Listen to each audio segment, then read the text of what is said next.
Good, yeah. I got to sleep over here last night, one of the rare times, so I feel very fresh. Normally I'm up at 4 on a horrible early flight, so... Me too. I'll be hyper today. Usually I've got about 3 hours under my belt at this time, but... This is one of those tales that 1961, Robert Yates, a disintegration of a marriage in 1950s American suburbia. I know that Kate found it very emotionally draining. She even threw up before one scene.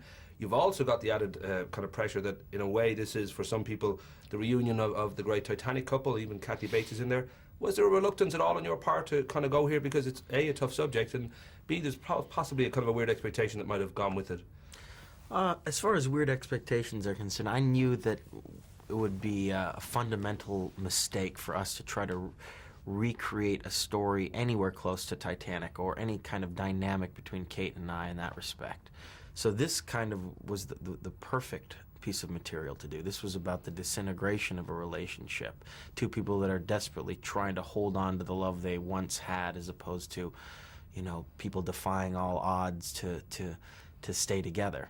So to me, I sort of embraced the idea of doing a film like this, which was very complex and very much about the actors and very much in a contained environment, but was so much about the subtext of what was going on between these two people that didn't necessarily communicate clearly and weren't were watching their love sort of disintegrate in front of their eyes, and it sort of culminated in these fantastic rows, these wonderfully colorful arguments that were so well written by Richard Yates in the novel that we thankfully got to put up on screen. I know we've got an outrageously short length of time, so I'm going to go straight to some other things. That the fact that Beautiful Moment of BAM has been inaugurated and the big celebration of that, and obviously a large part of that was your amazing spots that you did for him. I think you must know that was really the reason he won. But the fact that you've been always, and certainly the last few years, kind of involved in making films that are say something beyond just being entertaining, and when you think of Blood Diamond and Body of Lies and 11th Hour, there's always that difficulty, and I'm sure you're very aware of it, for people sometimes to mix their politics with their popcorn. And is that something that you still feel, well, it's important in my position to do these things, because it is always a tough sell compared to being a happy comedy or romance? Or well, it is always a tough sell, and it has to be done with a grain of salt too. You have to give the honey with the medicine, as they say. You can't throw your own individual politics into somebody's face. I think that's a fundamental mistake too. But if you can shed light on a certain subject and artistically make an interesting, compelling film that stands on its own, well, that's a fantastic gift that I've tried to take advantage of when given the opportunity. It doesn't always work. Who knows if it ever does? That's left up to the people that see the movies. But it's something that I've attempted to do when given the opportunity. That's all I could say. Given that you had a particularly brilliant run of movies over the last few years, and I'm going right back, Catch Me If You Can, and I mentioned Blood Diamond and The Departed, there's been another, they've been really, really good to you. You've had a wonderful run of movies.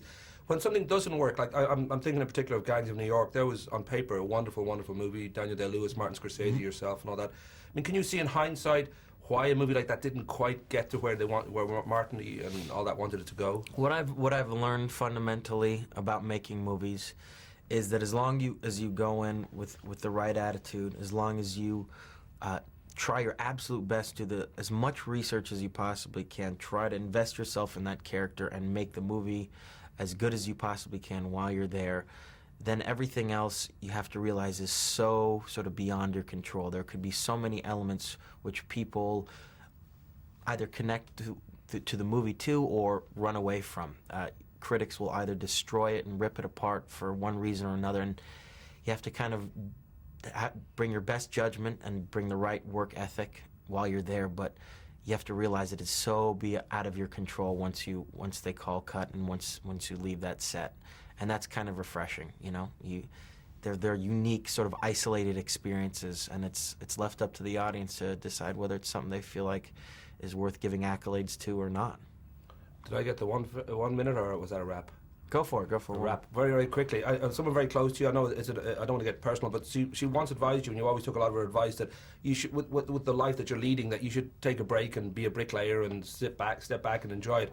Is that something you would actually consider, because you've been so busy in the last few years, and as I say, things are going incredibly well?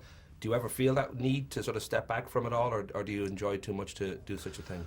Well, I have listened to her advice, and right now I'm actually taking a break. I don't have anything to do at the moment. I finished a film last year, and she's always in my thoughts, and I'm constantly thinking about her. But you know, on that same token, I love working too much, and I'm desperately trying to find another movie to do at the moment because I kind of don't know what to do when I'm not working. I'm gonna do a lot of traveling and things of that nature, we'll say.